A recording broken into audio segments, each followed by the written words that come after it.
Qantas has had a good day on the market at long last, up almost 7% after a 10-year deal to co-fly with Emirates was signed off. But ad guru and professed Qantas tragic John Singleton says the CEO of the Flying Kangaroo is not up for the job, and he argues their ads stink. John, welcome to Switzer. Well, colourful introduction, Pete. Well, but this is basically what you think. You actually do believe, John, that the calibre of advertising and marketing does reflect on the leadership of any company.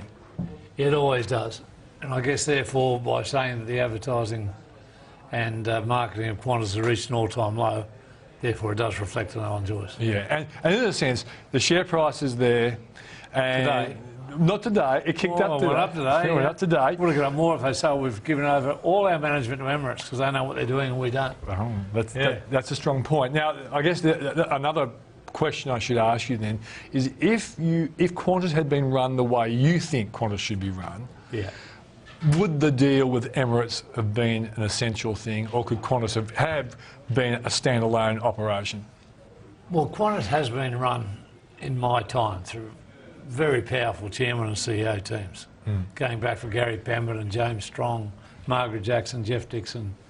I mean, to them, a coach or an alliance wouldn't have been a headline. British Airways, American Airlines, they were helpful to Qantas. They didn't lift it out of the doldrums like we've seen Emirates do today. But today, I think Qantas we've seen, not that many years ago, we were told $5.60 a share was worth more than that. Now everyone's boastful is, what's it got up to $1.06 or $1.10? $1.17 or something like that. Yeah. Wow. Yeah. So, and we've seen by all the international measurements on performance, the same ones we've used for 30 years. The Qantas was always rated 1, 2 or 3 airline in the world. That's why I think you and me, Aussies, thought we can be the best in the world. Look at Qantas. And now we're rated below. This year has been going downhill for 10 years, the last 5 years off the cliff.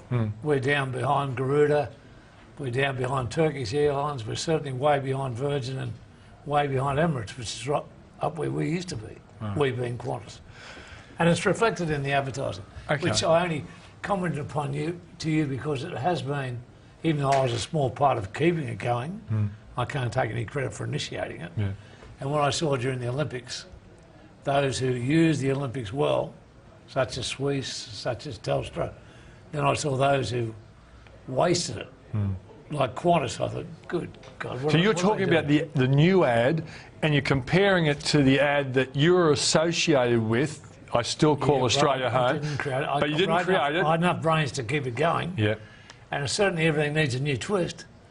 But when you see Qantas personally, anecdotally, and then you see its market share, and then you see the research study of its product declining at such a rate, and then you see incompetent advertising, you wonder what the hell's happening. Yeah, and you link that to management at the highest levels, that they want to associate their company with, to put it crudely, ads that stink.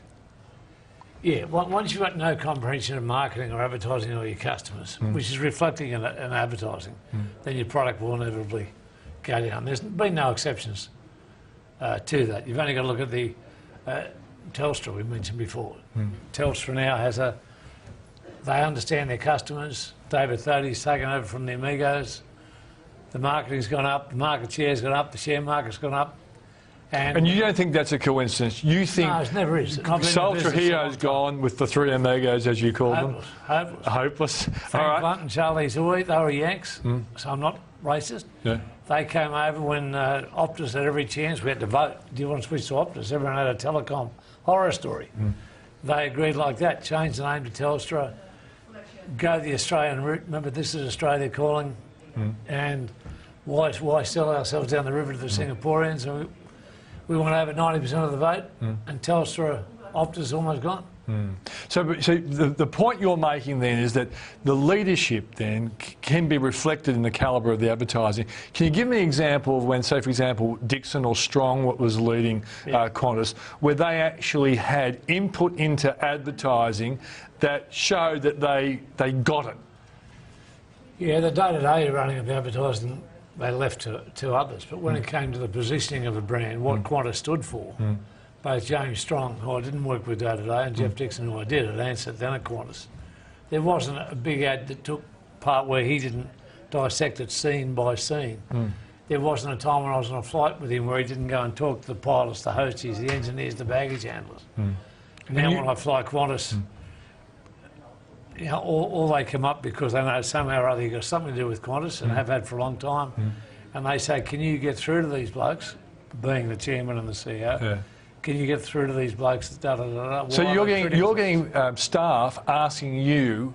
Always. Always? You and I walk through baggage checking now, we walk through first class, economy class, we walk up the back of the plane, the front of the plane. I'll be stopped 4 or 5 times by people saying, what is going on with Qantas? And I know a lot of union officials and a lot of union members who are just drinking mates of mine, and they had real goodwill towards Qantas, and I've never known the ill will like this since the pilot strike. But Dixon obviously had his battles with unions. He did, but he did it in a worldly wagga wagga way. He'd sit down and say, now, what do you want? And here's what we want. And he had that hawky type quality of consensus. Could talk the language. Talk the language, sit down and say, well, here's what we've got to do. Here's my responsibilities, here's yours, how do we get together? And Jeff, James Strong, Gary Pemberton, they all have that worldly way about them. And now we've got, it's not Lee Clifford's fault because he's a... Now, Lee Clifford's the chairman, for people who don't know. He's chairman, and, well, people who don't know him, see, that's for a high-profile company, that's not good. No. And he comes from a mining background where he has 6 customers. Qantas has 36 million customers. So is that a wise choice? Then you get a CEO who's Irish for a start. Not there's anything wrong with that. No, not if it's Guinness. But when it's Australia's own airline, it's not helpful.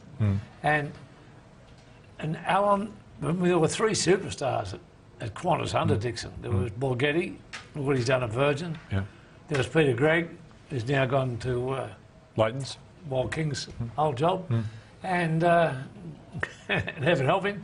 And we had Alan Joyce, who was slash and burn man at Jetstar. So if you make a choice, you've only got to look at the share price of Qantas bang and Virgin up to know who made the right choice there. And when Borghetti comes on TV and he talks the brand, because it's no different to political advertising, we have such an inherent interest in Qantas, unlike any other brand, including Telstra. It's us. If it's good, we're good. Australia's good. We can be the best. It can be the best.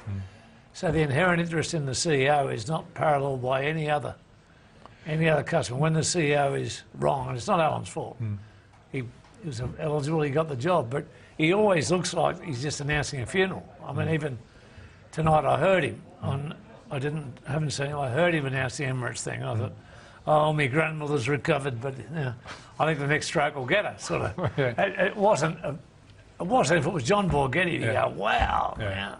So look, reflecting on, you've known lots of CEOs and chairmen of major companies. They've been your clients over the years.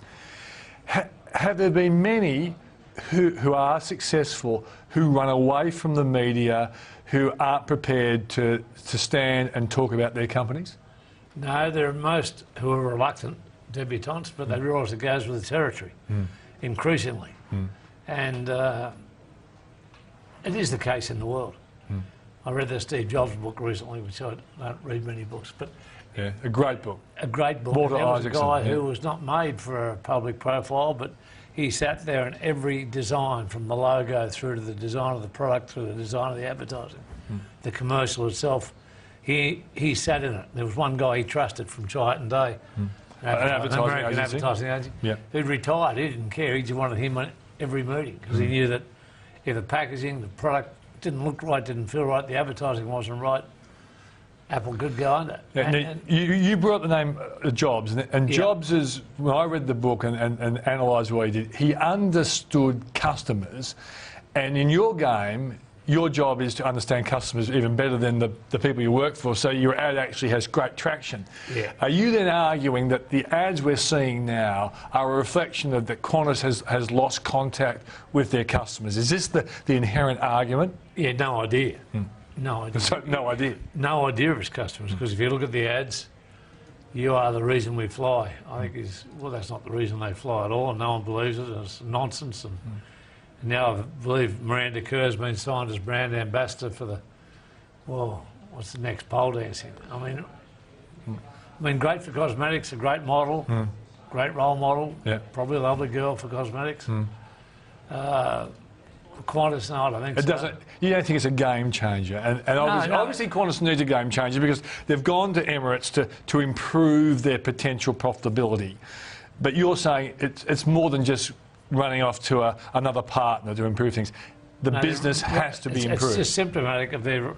Qantas no longer means anything. Qantas' reputation, by every measurement we've used, the same measurements, every international airline uses it. We're down behind. As I said, being behind Garuda, Turkish, I never would have envisaged this could happen in my lifetime. To do that in the last 5, 6, 7 years, quite an achievement, almost impossible to do. And then to cling to the coattails of Emirates. And how many people think are going to fly Emirates and then go back to Qantas? Well, I think the other way around. Well, British Airways think, wow, thank God I'm flying Qantas mainly, you know, British Airways. But now I think this is well, it's just grabbing hold of straws. Okay, we're going to a break, John. We'll come back. We'll talk about other aspects of your view on Qantas, and also we'll show an ad that you've put together which you reckon shows them what they should be doing. It took half an hour too. It took half an hour. Okay. After break, more of the